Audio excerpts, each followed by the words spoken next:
नमस्कार। कहते हैं हजारों उलझने राहों में और कोशिशें बेहिसाब, हजारों उलझने राहों में और कोशिशें बेहिसाब, इसी का नाम है जिंदगी, चलते रहिए जनाब। मैं हूं संजय सिन्हा, आप देख रहे हैं खास बात India, sponsored by Mahi banquet hall, निगाह मैरिज हॉल। आइए सबसे बड़ी खबर की तरफ चलते हैं, आपको लिए चलते हैं सबसे बड़ी खबर की तरफ।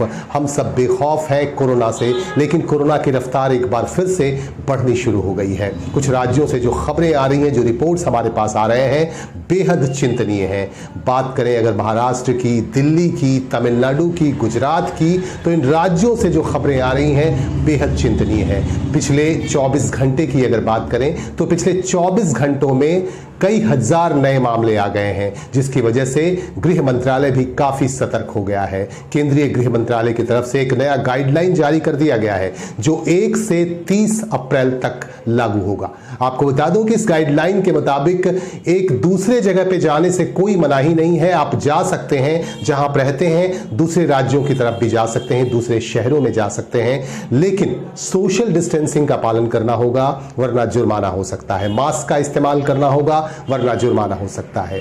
टेस्ट और ट्रैक पर ध्यान देने की जरूरत है, इसके अलावा ट्रीट पर भी ध्यान देने की जरूरत है। टेस्ट, ट्रीट और ट्रैक पर ध्यान देने की बात कही गई है केंद्र सरकार के गृह मंत्रालय की रिपोर्ट में, और इस गाइडलाइन का पालन करना बेहद जरूरी है, वरना आपके राज्यों में भी कोरोना का कहर बरप सकता है। इसीलिए मास्क का इस्तेमाल करना बेहद जरूरी है। आप जहां भी रहें मास्क का इस्तेमाल करें और सोशल डिस्टेंसिंग का पालन करें।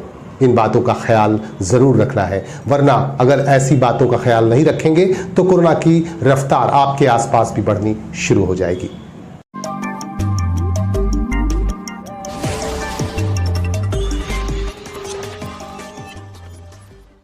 अब बात करते हैं राजनीति की, बात करते हैं सियासत की। पश्चिम बंगाल विधानसभा चुनाव को लेकर विभिन्न जगहों पर जनसभाओं का आयोजन लगातार किया जा रहा है। विभिन्न राजनीतिक संगठनों की तरफ से, राजनीतिक दलों की तरफ से जनता को अपनी तरफ रिझाने का काम लगातार चल रहा है। विभिन्न उम्मीदवारों की तरफ से लगातार जनता को अपनी तरफ आकृष्ट करने की कोशिश की जा रही है, उन्हें रिझाने की कोशिश की जा रही है। आज पुरुलिया जिले के कई शहरों में तृणमूल कांग्रेस की तरफ से जनसभा का आयोजन किया गया, और इस जनसभा के दौरान तृणमूल कांग्रेस की सुप्रीमो ममता बनर्जी ने संबोधित किया यहाँ के लोगों को संबोधित करते हुए उन्होंने सीधे तौर पर यह कहा कि तृणमूल कांग्रेस ही एकमात्र विकल्प है, और तृणमूल कांग्रेस की सरकार फिर से आती है तो ढेर सारी सुविधाएं आपको मिलेंगी। उन्होंने कहा कि बेरोजगारी दूर की जाएगी और बेरोजगारी का जो ग्राफ है उसे काफी हद तक कम कर दिया जाएगा। स्मॉल स्केल इंडस्ट्रीज की बात भी ममता बनर्जी ने कही।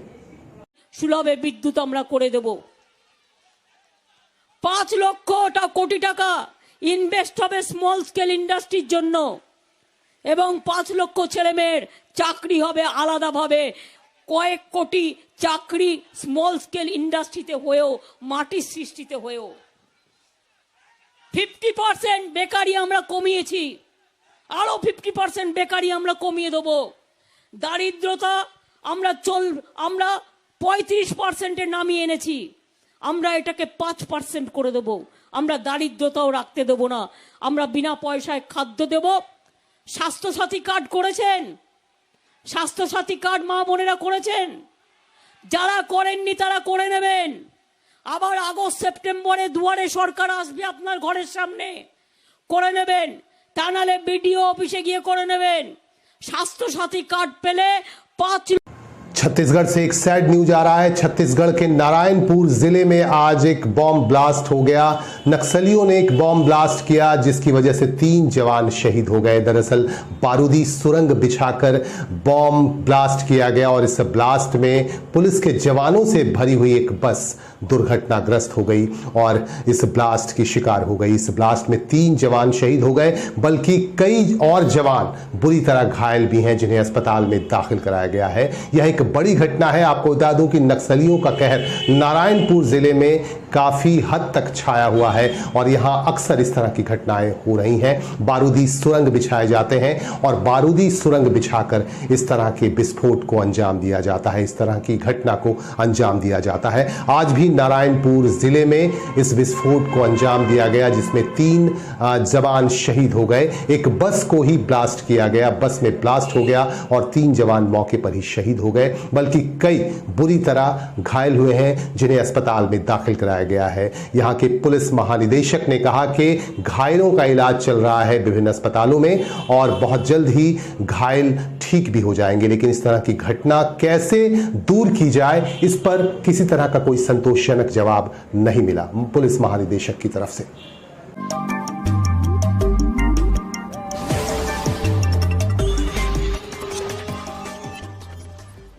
विभिन्न पेट्रोल पंपों पर हम अपने वाहनों को लेकर जाते हैं पेट्रोल और डीजल भराने, लेकिन पेट्रोल पंपों के द्वारा चोरी की जाती है और चूना भी लगाया जाता है। इस तरह का आरोप लग रहा है रानीगंज के एक पेट्रोल पंप पर। रानीगंज के अंजना सिनेमा हॉल के पास एक पेट्रोल पंप है। इस पेट्रोल के कर्मचारियों पर यह आरोप है कि यहाँ के कर्मचारी पेट्रोल की चोरी करते हैं और चूना लगाते हैं अपने ग्राहकों का, और आज ये बात जाहिर भी हो गई। कुछ ग्राहकों के साथ इस तरह की घटना हुई और इसके बाद ग्राहक काफी परेशान हो गए और काफी नाराज हो गए। नाराजगी के आलम में इन्होंने यहां प्रदर्शन भी किया। आइए देखते हैं कि ये पूरा मामला क्या है। एक ग्राहक से हमने बातचीत भी की। पूछिए मुझे बोल रहे हैं तो बात कैसे बोल रहा है? गलती माना पहला बार में गलती नहीं माना, पहला बार आप फिर सुनेगा बोला तुम्हारा गाड़ी में 500 का तेल ले रहे और उसका गाड़ी में 500 का तेल ले रहे फ्री में, तुम लोग जाओ। जब सारा 1 रुपया कम होता है 30-29 रुपया होगा, 30 का तेल नहीं दे रही। आज मेरे को 300 का तेल कैसे देने में रेडी हुआ? ये गलती किया, ये डेली गलती करता था। রানীগঞ্জ পেট্রোল পাম্পে দীর্ঘদিন ধরে এখানকার আমাদের যারা দাদারা আছে কাজ কর্মক্ষেত্রে ওনারা বাইরে বাইরে যান, তো আমাদের অঞ্জনা পেট্রোল পাম্পে তেল ভরার পরে ওনারা আজকেও তেল ভরতে এসেছিলেন। মূলত ওনারা যখন তেল ভরতে আসেন ওনারা দাদারা বুঝতে পারেন যে এখানে পেট্রোল পাম্পের তেল চুরি করা হচ্ছে। দাদা কি চাইছেন এখন? আমরা চাইছি যে এই পেট্রোল পাম্পের মালিক আছে তারা একবার আমাদের সঙ্গে কথা বলুন। আর আজকে এটা প্রথম নয় যে আজকে তো ধরা পড়েছে, দীর্ঘদিন ধরে এই চুরি করা হচ্ছে। এই চুরি করাটা বন্ধ হোক। এমনিতে আমরা দেখতে পাচ্ছি এখন অনেক মোটরসাইকেল এই অঞ্জনের সামনে পেট্রোল পাম্পে দাঁড়িয়ে আছে, তারা তেল নেওয়া তারা নিচ্ছে না তেল। এই বিষয়টা দেখুন কোভিডের পর থেকে মানুষ কর্মক্ষেত্র থেকে অনেক কিছু হারিয়েছে, অনেক পেট্রোলের দাম বেড়েছে। পেট্রোলের দাম বেড়ে পড়ে মানুষ যখন পেট্রোল নিচ্ছে, ওনারা যদি সেই পেট্রোলটা যদি চুরি করেন তাহলে মানুষরা খাবেন কি আর তেল ভরাবেন কি? চাইছেন আমরা চাইছি পেট্রোল পাম্পের যিনি মালিক আছেন বা যিনি কর্তৃপক্ষ আছেন উনি সবার সামনে স্বীকার করুক, আর যে স্টাফ ছিল সেই স্টাফকে এখন পেট্রোল পাম্প থেকে বার করা হোক। কি নাম আপনার? আমার নাম রাজ দাস। बात करें पश्चिम बंगाल चुनाव की तो पश्चिम बंगाल विधानसभा चुनाव में आज से चंद दिनों के बाद यानी 27 अप्रैल को पहले चरण का चुनाव होना है। 5 जिलों के 30 उम्मीदवारों के भाग्य का फैसला होगा और पहले चरण का चुनाव आज से चंद दिनों के बाद यानी 27 अप्रैल को होना है। लेकिन आपको एक बात बता दूं कि एक सर्वे किया गया है। इस सर्वे के मुताबिक जो उम्मीदवार उतारे गए हैं इनमें 25% ऐसे उम्मीदवार हैं जिनमें क्रिमिनल केसेस चल रहे हैं, आपराधिक मामले चल रहे हैं, और हलफनामे में उम्मीदवारों ने स्वीकार भी किया है, कबूल भी किया है कि इन पर मामले चल रहे हैं, कानूनी मामले चल रहे हैं और उनमें इन पर केसेस चल रहे हैं। इस बात को स्वीकार भी किया है उम्मीदवारों ने। आखिर जनता किस तरह से अपने मताधिकार का प्रयोग करेगी? ऐसे उम्मीदवारों को एक्सेप्ट करेगी, स्वीकार करेगी या उन्हें अस्वीकार कर देगी? इस तरह का एक बड़ा सवाल हमारे पास आ रहा है। आप अगर चाहें तो अपने विचार भी हमें जरूर भेजें। आप नीचे कमेंट में जाएं और हमें भेजें कि आपराधिक मामलों से लैस उम्मीदवारों को क्या सफलता मिलेगी। 25% ऐसे उम्मीदवार हैं जिन पर आपराधिक मामले चल रहे हैं, क्रिमिनल केसेस चल रहे हैं, जिन्होंने हलफनामे में इस बात को स्वीकार भी किया है। आखिर क्या होगा, इस पर अपनी राय हमें जरूर दें। हमें इंतजार रहेगा आपकी राय का, आपके सुझाव का।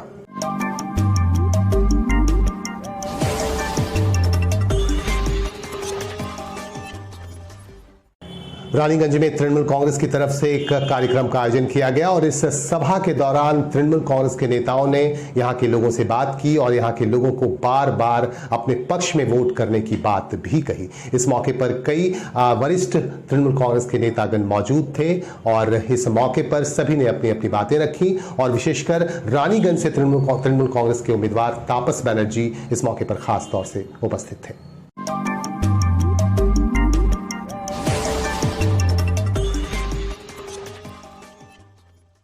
मेरा अपील है, जय श्री राम बोली। ये जय जनता पार्टी के बाप की जागीर है।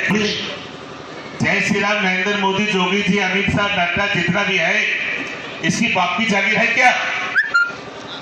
हर हिंदू के दिल में रहते हैं जय श्री राम, हर हिंदू के दिल में रहते हैं जय श्री राम। और सबसे ज्यादा जय श्री राम से प्यार करने वाले दुनिया में आज नहीं हजारों साल पहले रामचंद्र जी का जन्म हुआ, उस टाइम से एक ही व्यक्ति थे, एक ही पुरुष थे, वो हनुमान जी थे, जिन्होंने कहा कि हम राम जी को नंबर 4 का कार्यक्रम। आज देखिए, आज शहीद दिवस के उपलक्ष्य में हम लोग भगत सिंह का जो कुर्बानी है उसको व्यर्थ भी नहीं जाने देंगे हम लोग। और देश का जो परिस्थिति है इस टाइम, देश में हाहाकार मचा है। किसान वर्ग बोलिए, सेना वर्ग बोलिए, आज देश को जो बेसरकारीकरण किया जा रहा है, आप वो तो देख ही रहे हैं। तो आज हम लोग शहीद दिवस के उपलक्ष्य में एक मतलब कसम बोलिए या वादा बोलिए ये कर रहे हैं कि पश्चिम बंगाल में जो सामने हम लोग विधानसभा का चुनाव है, इसमें हम लोग जो देश का आज परिस्थिति है, तो हम लोग सब मिलकर कसम खाते हैं कि ये जो बीजेपी सरकार है, जो देश का आज आर्थिक अवस्था से लेके हर तरफ से हम लोग का तबाही मचा हुआ देश में, तो हम लोग आज कसम खाते हैं और ये देश से उनको निकालने का हम लोग ये कर सिद्धांत लिए हैं और कसम भी खाए हैं। साथ ही हम लोग चाहते हैं कि विधानसभा में दीदी का सरकार बने और रानीगंज जो हम लोग पिछले 5 वर्षों से हम लोग का विरोधी सरकार शासन किया है, कोई भी काम नहीं हुआ है। इसलिए हम लोग तापस बनर्जी के नेतृत्व में तापस बनर्जी को जिताने के लिए हम लोग जो भी ज़रूरत पड़े हम लोग करेंगे और तापस बनर्जी को इस इलाके से जिताकर हम लोग हमारे रानीगंज का जो विकास उन्नयन रुका हुआ है उसे आगे बढ़ाने का काम करेंगे। आपका नाम? Raju Singh, 91 number ward. कुल्टी में भी तृणमूल कांग्रेस की तरफ से तृणमूल कांग्रेस के उम्मीदवार उज्जवल चटर्जी के समर्थन में एक रैली निकाली गई और इसका नेतृत्व कर रहे थे तृणमूल कांग्रेस के नेता बाबू दत्ता। आप देख सकते हैं इन दृश्यों में कि किस तरह से यहां पर तृणमूल कांग्रेस के समर्थकों ने इसमें अपनी उपस्थिति दर्ज कराई। आप हमारे खास बात इंडिया के पेज पर भी देख सकते हैं, इसे हमने लाइव आपको दिखाया और आप देख सकते हैं कि किस तरह से यहां तृणमूल कांग्रेस के समर्थकों ने इसमें शिरकत की और इसमें शामिल होकर यहां के जो तृणमूल कांग्रेस के विधायक पद के उम्मीदवार हैं उज्जवल चटर्जी, उनके प्रति आस्था दिखाई, उनके प्रति अपना विश्वास दिखाया। दादा आज के एखने की माने হচ্ছে প্রোগ্রামটা কি আছে?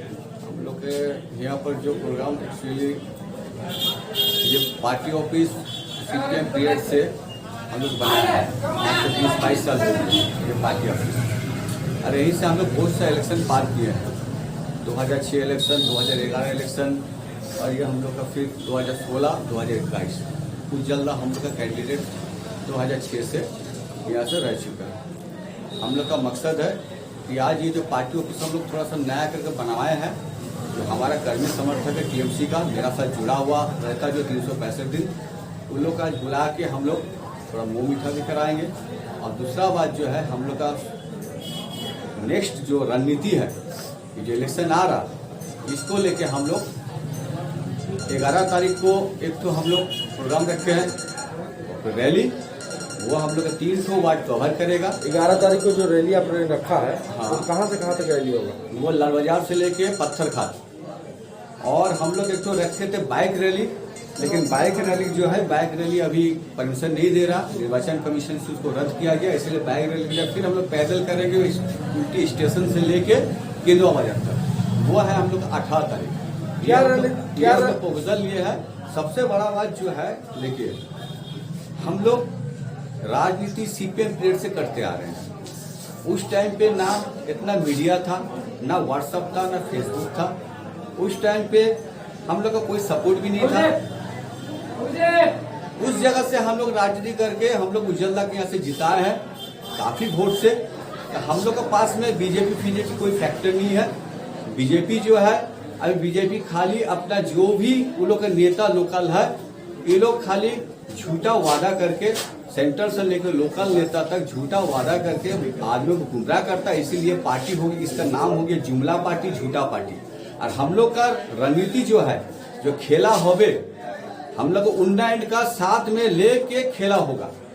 जो ममता बनर्जी मुख्यमंत्री बनने के बाद 11 साल तक एक बच्चा पैदा होने से लेके बूढ़ा तक जो डेट करता, हर चीज में फैसिलिटी दिया गया। ये फैसिलिटी को हम लोग सामने रख के खेला खेलेंगे। और बीजेपी के अगेंस्ट में वो लोग जो झूठा वादा किया है, 15 लाख से लेके साल में 2 करोड़ नौकरी से लेके ऐसे तक कि इतना जो महंगा गैस से लेके पेट्रोल से, ये सब का विरोध में हम लोग का खेला होगा। तो आज से हम लोग ये खेला चालू कर रहे हैं, उन्नयन को सामने रख के प्रचार के माध्यम से। आज हम लोग कर्मी के लोग को लेके यही हम लोग रणनीति बनाने के लिए आज बैठे हैं। आपका परिचय? मेरा परिचय है, मेरा नाम बाबू दत्तो, मैं जिला जीवो का वाइस प्रेसिडेंट हूँ और उसको साथ साथ बहुत साल से ट्रेड यूनियन भी जुड़ा हुआ है, जो कि सेल राइट्स के साथ हम लोग के INTT से एफिलेटेड किया हुआ है यूनियन। तो वही जीवो का कर्मी और राइट्स का जो यूनियन का कर्मी सबको लेके आज हम लोग का ये अनुष्ठान रखा है। शहीद आजम भगत सिंह देश भर में पुण्यतिथि पर याद किए गए। आज के ही दिन शहीद आजम भगत सिंह को फांसी पर चढ़ा दिया गया था। उनके दोनों साथियों को भी आज के ही दिन फांसी पर चढ़ाया गया था, सुखदेव और राजगुरु को। तीनों शहीदों की याद में आज देश भर में कई तरह के कार्यक्रम भी हुए। और रानीगंज से हमारे पास खबर आ रही है, रानीगंज में भी शहीद आजम भगत सिंह की प्रतिमा पर माल्यार्पण किया गया DYFI की तरफ से। গোটা দেশ জুড়ে ভারতের গণতান্ত্রিক যুব ফেডারেশন, ভারতের ছাত্র ফেডারেশনের উদ্যোগে আপনারা সবাই জানেন আজকে আমাদের স্বাধীনতা আন্দোলনের উজ্জ্বল থেকে উজ্জ্বলতর নক্ষত্র শহীদ আজম ভগৎ সিংয়ের আমরা আত্মবলিদান দিবস পালন করছি। তারই অঙ্গ হিসাবে SFI DYFI রানীগঞ্জ লোকাল কমিটির উদ্যোগে আজকে পাঞ্জাবি মোড়ে আমাদের শহীদ আজম ভগৎ সিংয়ের যে মূর্তি, সেই মূর্তিতে শ্রদ্ধা নিবেদন করা হলো। আমরা সবাই ছাত্র যুবরা আমরা মনে করি আমাদের আজকের এই সময়ে সাভারকার যারা দেশকে বিক্রি করেছিল তারা আমাদের আদর্শ নয়। फर्जी राष्ट्रवाद के नाम पे देश की आज़ादी को बिक्री किया जा रहा है, देश की राष्ट्रीय संपत्ति को जब बेचा जा रहा है, उस समय देश को बचाने का एक लड़ाई हम छात्र नौजवान पूरा देश एवं बंगाल में लड़ रहे हैं। এই জন্যেই আজকে আমরা শহীদ আজম ভগৎ সিংয়ের জীবন, তার আত্মবলিদান যাতে ব্যর্থ না যায় তার শপথ নেওয়ার জন্য আজকে আমরা এখানে শামিল হয়েছি।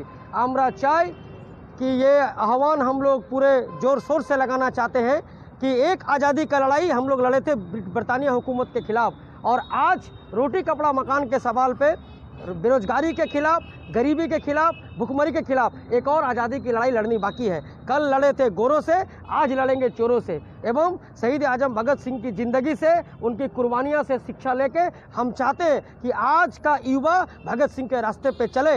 सिर्फ समाज को बदलना ही नहीं, समाज को बदल के जनता के लिए, आवाम के हित में एक ऐसा समाज हम लोग तैयार करना चाहते हैं जिसका सपना शहीद आजम भगत सिंह ने देखा था। ऐसा हिंदुस्तान जिसमें हिंदू, मुसलमान, सिख, क्रिश्चियन, ईसाई जाति पात के नाम पे कोई भेदभाव ना हो, कोई छुआछूत ना हो, और हिंदुस्तान एक मुकम्मल हिंदुस्तान बने जिसमें रोटी कपड़ा मकान मिले, रोजगार मिले सभी को। यही सपना शहीद आजम भगत सिंह ने देखा था। उनके प्रति फिर से श्रद्धांजलि व्यक्त करते हुए मैं अपनी बात खत्म करता हूँ। इनकलाब जिंदाबाद, SFI DYFI जिंदाबाद। भारतीय जनता पार्टी की तरफ से भी शहीद आजम भगत सिंह को याद किया गया। रानीगंज में शहीद आजम भगत सिंह की प्रतिमा पर माल्यार्पण किया गया। इस मौके पर भारतीय जनता पार्टी के तमाम नेतागण मौजूद थे और विशेष रूप से मौजूद थे भारतीय जनता पार्टी के प्रत्याशी डॉक्टर बीजन मुखर्जी।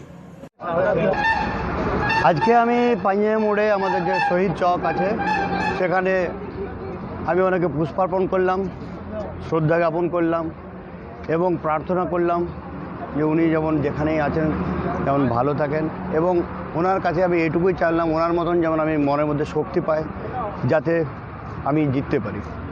রানীগঞ্জ বিধানসভায় বিজেপি প্রার্থী ছিল। স্যার আজকে রানীগঞ্জ শহর আর কোন কোন জায়গাগুলো ভিজিট করবেন বলে ঠিক করেছেন? আজকে সন্ধ্যেবেলায় আমি যাব, কলেজ পাড়ায় যাব, আমাদের হাটিয়া তালাবে যাব, সেখানে যাব। সেখানে আমাদের কর্মীদের সঙ্গে সভা আছে, আমরা আমাদের কার্যক্রম নিয়ে সেখানে করব। रानीगंज में तृणमूल कांग्रेस की तरफ से कार्यकर्ता सम्मेलन का आयोजन किया गया और इस कार्यकर्ता सम्मेलन के दौरान कार्यकर्ताओं को कई तरह के निर्देश दिए गए। इस मौके पर तृणमूल कांग्रेस के रानीगंज के उम्मीदवार तापस बनर्जी सहित कई वरिष्ठ नेतागण उपस्थित थे।